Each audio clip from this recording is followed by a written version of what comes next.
네, 지금부터 3디멘셔널 반데르발스 오픈 프레임워크스에 대해 발표하게 될 24-035 박도훈, 24-028 김하연. 최성도입니다. 박수. 네, 먼저 이제 논문을 이해하려면 이제 앱스트랙트를 먼저 봐야 되잖아요. 앱스트랙트에서 이제 요 앱스트랙트에서 말하는 게 오픈 프레임워크는 강한 결합으로 이제 몰레큘러 컴포넌트가 연결되어 있다라고 말했습니다. 근데 이 강한 결합이라는 게 무엇이냐면 이제 코밸런트 본드 혹은 이제 메탈이랑 이제 리간드가 결합한 코디네이션 본드 같은 걸 말하는 건데, 그러면 여기서 이제 제목이 반데르발스 인터랙션이잖아요. 그럼 반데르발스 인터랙션은 과연 가능할까? 그걸 보는 게 이 논문의 요지입니다. 이 논문의 요지는 이 반데르발스 인터랙션으로 이제 이런 로버스트 견고한 3차원 구조가 형성이 될 수 있는지를 살펴보기 위한 논문이고요. 그래서 이거에 대해서 어떻게 살펴볼 거냐면 다음과 같은 방법으로 이제 합성을 해볼 겁니다. 합성하는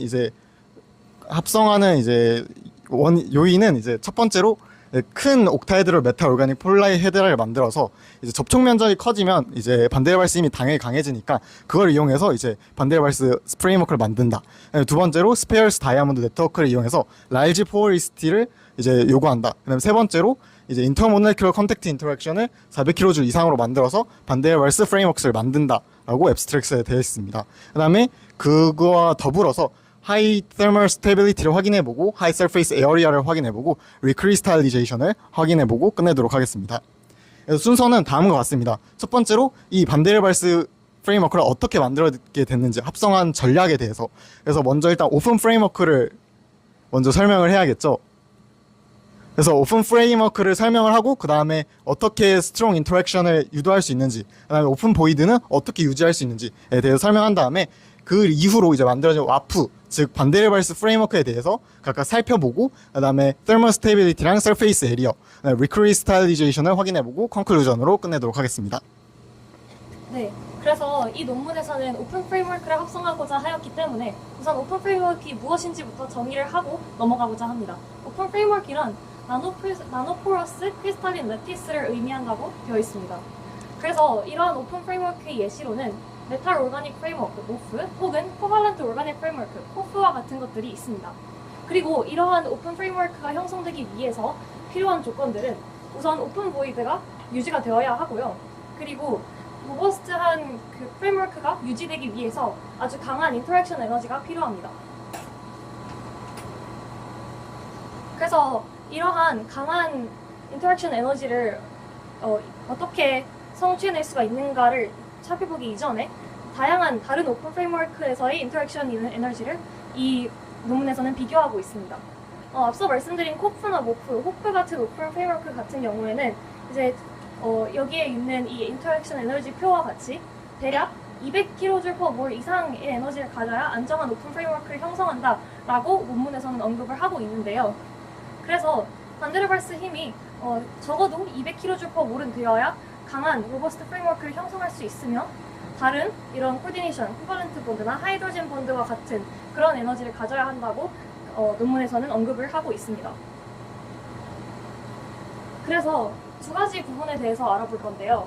우선 첫 번째는 스트롱 인터랙션을 유도해내기 위한 방법입니다. 이러한 스트롱 인터랙션 인덕션을 위해서 이 논문에서는 첫 번째 전략은 이제 모프, 메탈 오르가닉 폴리헤드라를 사용하였습니다. MOP가 무엇이냐 하면 Discrete Metal Organic Molecular Assembly를 의미합니다. 그래서 이러한 모프의 특징은 porous structure이며 그 property를 저희가 튜닝을 할 수 있다는 그런 장점을 가지고 있습니다. 따라서 여기 보시는 것과 같이 이러한 구조들이 모프들의 예시라고 할 수 있겠고요. 본 연구에서 사용한 모프는 저기 보시는 것과 같은 옥타헤드랄 구조를 가지고 있습니다.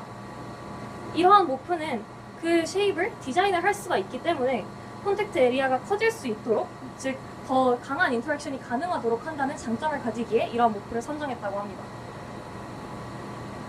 Inducing strong interaction을 하기 위한 두 번째 전략에 대해서 말씀드리자면 나프탈렌 다이마이드, 즉 NDI 베이스드 리간드를 사용한 것입니다. NDI 베이스드 리간드를 사용함으로써 인터랙팅하는 원자의 수를 200개 이상 정도로 늘릴 수 있었고, 따라서 그 인터랙션을 더 강하게 만들 수 있었다라고 얘기하고 있습니다. 따라서 여기 보시는 피규어와 같이 구조 내에서 NDI와 페닐의 면들이 서로 이렇게 스태킹되어서 인터랙션 하는 모습을 저희가 확인을 할 수가 있고요. 참고로 여기 있는 이러한 구조가 NDI라는 구조입니다. 오픈 프레임워크를 구성하는데 또 다른 필수 조건인 Maintaining Open Void를 위해서는 두 가지로 전략을 나눠볼 수 있습니다. 첫 번째는 옥타헤드랄 스트럭처인데요. 여기 보시는 아까 말씀드린 그 사진과 같이 이렇게 옥타헤드랄 스트럭처가 형성이 된 이후에 이러한 것들이 서로 인터랙팅하면서 테트라헤드랄 모양으로 확장되게 됩니다. 그래서 이렇게 다이아몬드 토폴로지를 저희가 형성할 수가 있는데, 그렇게 되면 느슨한 패킹을 가진 구조를 만들어낼 수가 있습니다. 이렇게 느슨한 구조를 만들어서 오픈 보이드를 유지하는 것이 합성 전략이었습니다.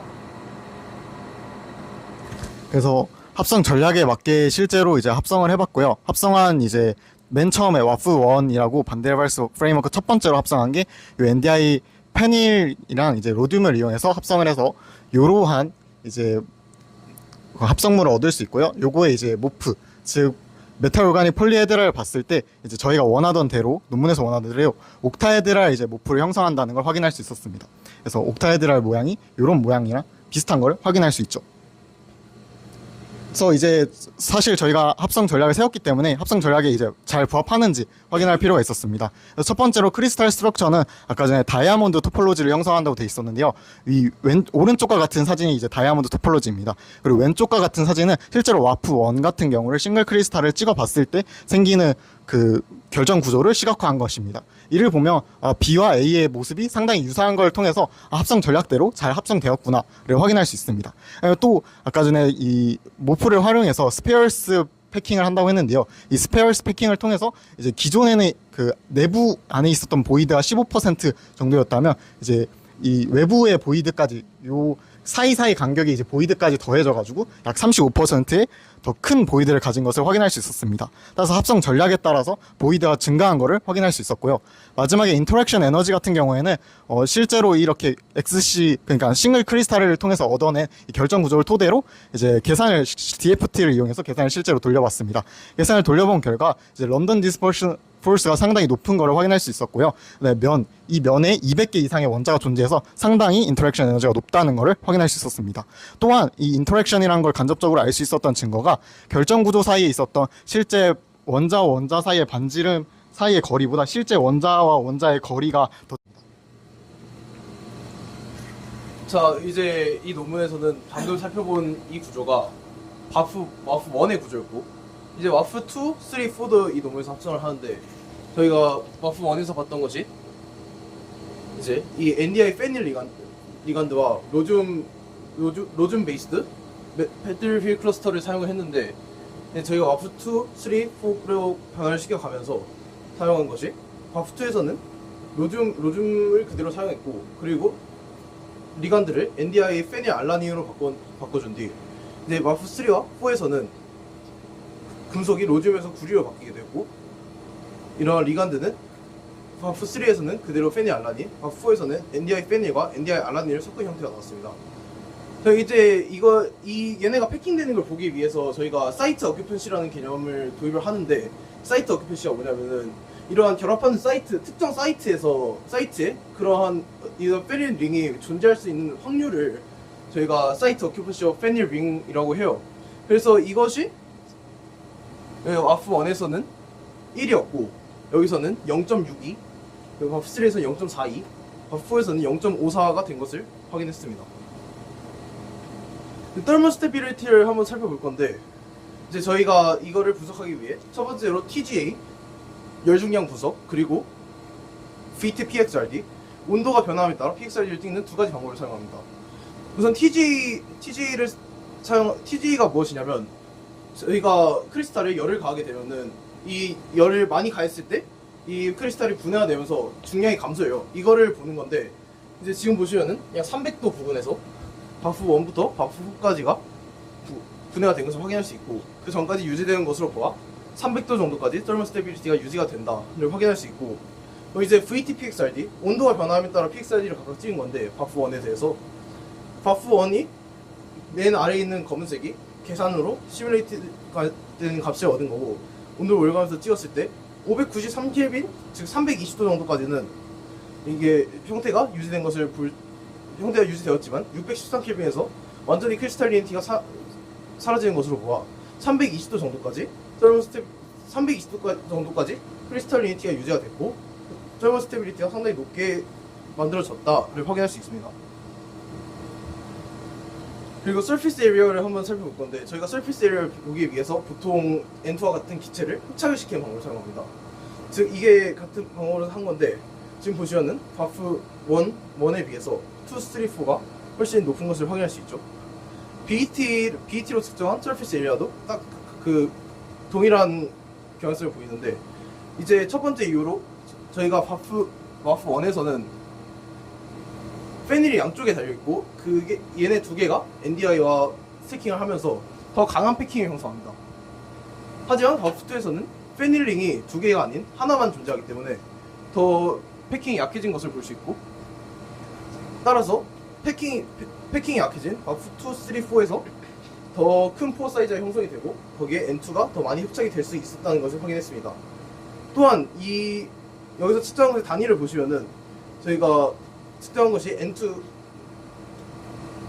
바프의 단위 질량당 들어간 N2의 부피를 본 건데 저희가 단위 질량을 보면은 분자량을 고려를 해야 합니다. 이제 보면은 바프 1에서는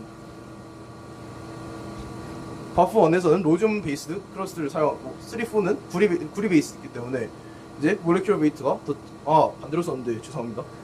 몰레큘러 웨이트가 더 작아서 N2를 단위 질량 대비 더 많이 흡착할 수 있었다고 확인했습니다. 그럼 마지막으로 재결정에 대해 살펴보겠습니다. 바프는 저희가 수업 시간에 배웠던 모프나 아니면 다른 저런 오픈 프레임워크인 쿠프와 달리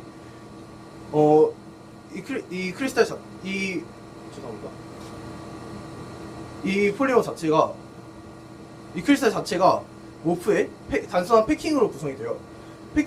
단순한 패킹, 즉 반데르발스 폴스로 구성이 되기 때문에 이걸 만들었던 과정과 반대로 디어서블 되기 쉽습니다.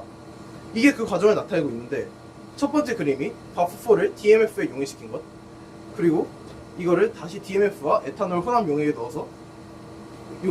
넣어서 시간이 지나면 저렇게 바프4가 다시 형성이 된 것을 볼 수 있습니다. 저희가 이 재결정이 잘 됐다는 것을 확인하기 위해서 여기서도 N2 업데이트와 N2 흡착과 PXRD 분석을 진행했는데 이제 N2 흡착이 진한 파란색이 원래 서브더밀이 신테사이즈된 바프4를 나타내는 거고 저 민트색이 한번 재결정된 바프4를 나타내는 건데 지금 보시면은 N2를 거의 똑같이 흡착을 하는 것을 볼 수 있죠.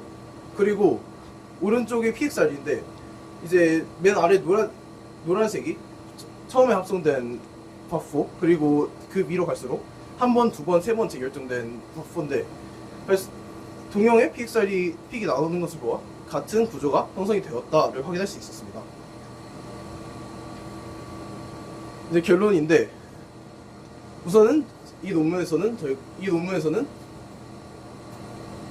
원하는 다이아몬드 토폴로지를 가지는 반데르발스 오픈 프레임워크 바프를 옥타이드럴 모프를 이용해서 형성할 수 있었고 그리고 이 논문에서 제시하는 오픈 프레임워크의 기준이 thermal stability, permanent porosity, 영구적인 다공성, 그리고 결정성이 있는데 이 세 가지가 다 존재하는 것을 확인할 수 있었고 그리고 워프가 굉장히 넓은 서피스 에리어를 가진다는 것에서 N2와 같은 기체의 어드sorption이 잘 일어난다까지 확인했고 그리고 마지막으로 바프가 간단한 재결정 과정을 통해서 다시 재활용하기 좋다는 것을 확인했습니다.